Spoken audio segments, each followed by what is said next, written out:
Can one eat carbohydrates and still achieve stable blood sugar and also lose weight? Certainly, but only if you follow some harm reduction strategies.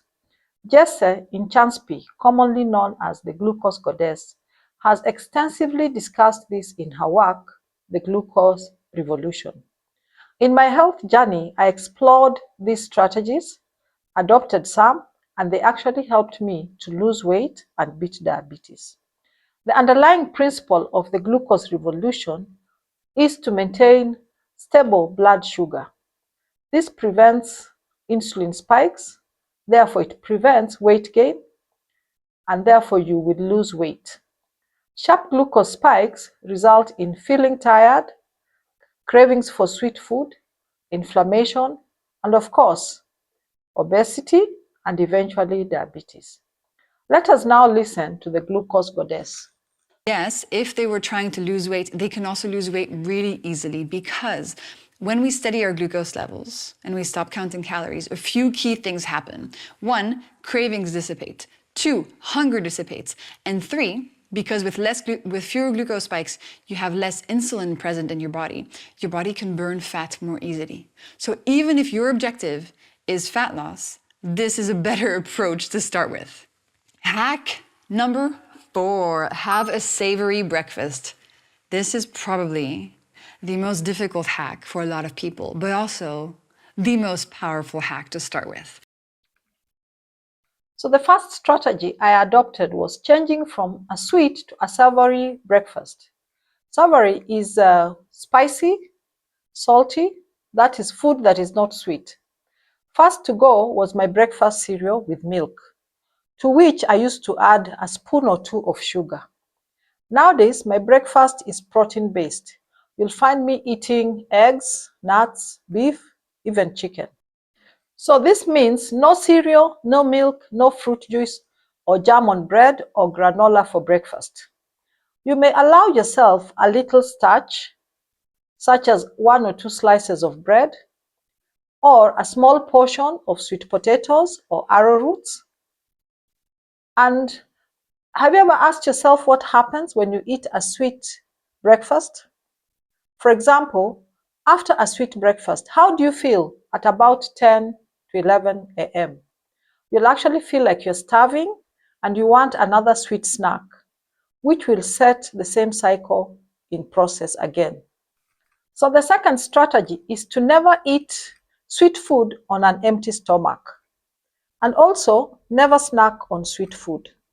If you must eat something sweet, do it after a meal.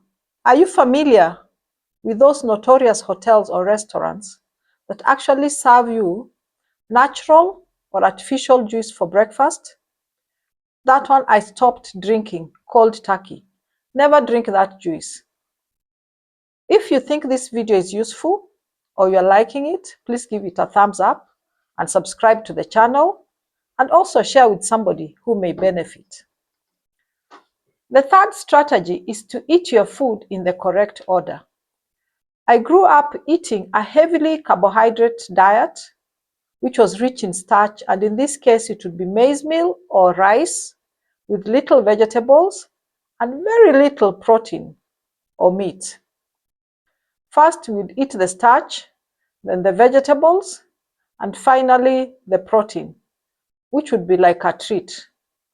Now I know better. I start with the vegetables, which is often about half of the plate, then the protein, which could be beef, fish, or chicken, and lastly the starch, which could be rice, roti, or any other, even indigenous carbohydrates. Eating this way has been shown to reduce the glucose spike by up to 75%. This means you are producing less insulin and therefore you are storing less fat. And that means you are more likely to lose your excess weight when you eat this way. My experience is that by the time I'm done with the vegetables, I'm no longer so hungry, so I'm less likely to gorge or to overeat the starch. Have you ever experienced this? In my part of the world, it's a common practice. Most restaurants or hotels will offer you soup and bread as a starter. please don't touch that bread. That bread sets your glucose levels soaring, then shortly afterwards crashing.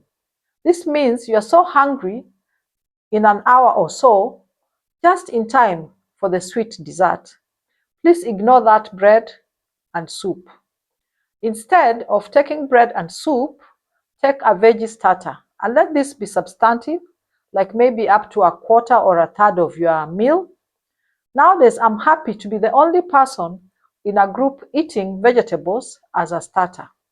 You will feel much better, no fatigue, no crashing sugar levels, and therefore you are likely not to eat more sugar than necessary.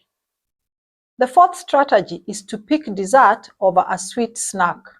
Yes, if you must eat something sweet, please be smart about it. If you are hungry, especially that 10 to 11 o'clock time, please snack on protein. As a person who spends a lot of time on the road or in meetings, I have learned to resist the sweet snacks that come at 10 or 11 a.m., or even the ones that are sold at the gas or petrol station. Quite early in my journey, I stopped snacking on cakes, mandazis, and other wheat products. I also stopped eating the sweets or the chocolates that are usually laid on tables in meetings. If I'm hungry, then I will choose a protein snack, such as an egg, a sausage, or chicken wings. And please do this in moderation because the calories still count. If you must eat a sweet dessert, then do it after your meal. In general, dessert is better than snack because the food that is already in your stomach slows down the speed at which the sugar enters the blood. Therefore, this reduces the spike and consequently insulin production and also reduces weight gain. So if I'm at a generous buffet and I really want to eat the dessert, I'll ensure my plate is half full with vegetables. So I will eat my vegetables and then I will eat only protein, that is like meat or fish. I will skip the regular starch such as rice, roti, or potatoes, and then I will eat my dessert. This way, I save my calories from the starch and use them on the dessert. If you're liking this video, please subscribe to the channel. And if you've watched this far, I'm sure it's useful. Please share with somebody, it may help them. Let us listen to one of the most important hacks in harm reduction of carbohydrates from Glucosegoddess.